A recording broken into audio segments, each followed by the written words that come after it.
Hello and welcome to Overdrive. I'm Shireen Bhan.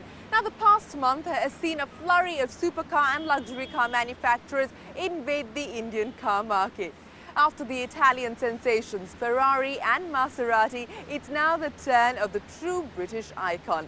That's right, Aston Martin, the makers of James Bond's favourite cars, are lining up their entire range for a launch in India. So we decided to send down our own super agent, Bert, to get you this Overdrive exclusive. So here's Bert's License to Thrill. Her Majesty's Secret Service's favourite secret agent's favourite supercar manufacturer is soon headed on a mission to India. Yes, Aston Martin, James Bond's choice of wheels, will soon be establishing itself in the Indian subcontinent. And one of the first cars they will offer is this, the V8 Vantage, in both coupe and roadster form. But unlike James Bond's wheels, this car won't have any machine guns or rocket launchers popping out of its bodywork. Neither will it have ejector seats or underwater submersible capabilities. What the Vantage has plenty of, though, are its gorgeous design and style details. This car is just as stunning as all those women 007 has left heartbroken or dead in his wake. Aston Martin, for decades, has always associated itself with strong visuals. That, like it says on its brochures, is all about beauty, fashion and soul. And the Vantage, both with the roof on or off, is absolutely soul-stirring. The lines are seamless, they flow gracefully from the hood and are wrapped sweetly around the boot.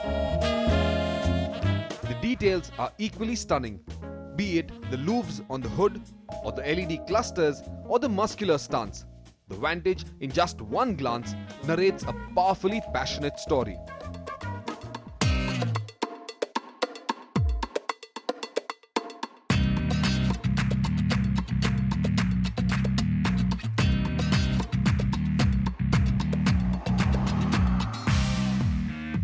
Now, this car is one of the first Aston cabriolets to be called a Roadster and not a Volante, which in the larger scheme of things may not seem very sexy to wrap your tongue around, but it's a lot easier to pronounce.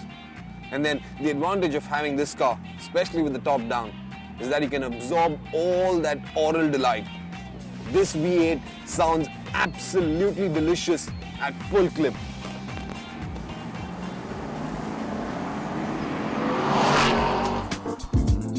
That is because the sound coming from those exhausts is specifically engineered to suit the mood every Aston Martin very uniquely creates. So, if you had to walk into an Aston Martin showroom and switch on all the cars, you'd hear very different exhaust notes. That is bespoke and one of the visceral experiences of an Aston Martin. The Vantage Roadster is around 80 kilos heavier than the Vantage Coupe, even though it's lost its roof. That weight increase, however, is a result of Aston Martin strengthening the underbody of this car to retain its dynamic integrity. And even though I don't know how the Coupe behaves, the Roadster, well, it's an enormously exciting car to drive. Now, all that amazing handling characteristic isn't worth 2 bits without an engine strong enough to flex its abilities. And the Vantage has one of the sweetest V8s you've ever driven. Its 4.8-litre all-alloy engine is mounted midships. That's right above and slightly behind the front wheels. And it makes around 420 horsepower and 470 Newton meters of max torque. Now all that power and torque is delivered to the rear wheels, and that allows the Vantage to cross 100 kilometers per hour in just under 5 seconds. The interesting bit about Aston Martin is that all its engines are naturally aspirated, which means they're not turbocharged, which does not change anything, though enthusiasts would debate on how turbos dilute the purity of an engine. The Vantage's V8, however, is genuinely a work of handcrafted art. But I must add that this engine is best sampled pedal to the metal, driven at its very limits, and not in cruise mode as shown in those hip-hop videos. The Roadster I'm driving has a 6-speed manual transmission, but in all probability, the car that's going to come down to India will have a 6-speed automatic. And well, while this manual is a bit of a pain to operate, the automatic should offer plenty of peace of mind. In addition to the 6-speed automatic, Aston Martin also offers a 7-speed automatic gearbox with paddles behind the steering wheel on some of its cars.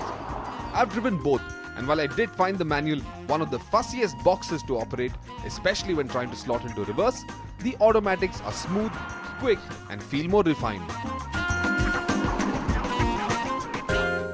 007 would certainly approve, because the next time he's on assignment in India, he won't have to be driven around in an auto rickshaw. He'd have an Aston to choose from. So if you're looking for something smooth, something suave, a car that leaves you shaken and stirred, the Aston Martin V8 Vantage is your license to thrill. At the same time as I was filming the Vantage around London, Aston Martin's plans for India were firmed up. And what you're seeing is the Rapide, which will make its debut alongside the Vantage. The Aston Martin Rapide has a 6-litre V12 under the hood. It makes 470 horsepower and 600 Newton meters of max torque. And that makes it a very quick car indeed. But just how quick? Well, I'll reserve judgment for that when I drive this car exhaustively, and you should see that drive on the show in the future. But for now, the Rapide addresses a very niche segment, a segment that revolves around the 4-seater supercar. But if you believe you can take your family out for a drive in this car, well, think again. Because if you look at that rear seat, well, there isn't much space in there. But then again, both me and Aston Martin firmly believe that this is a very, very fast, a very luxuriously appointed, and well, as you can see, a fantastically designed and styled supercar. Let me emphasize that word, supercar. This isn't your everyday family saloon.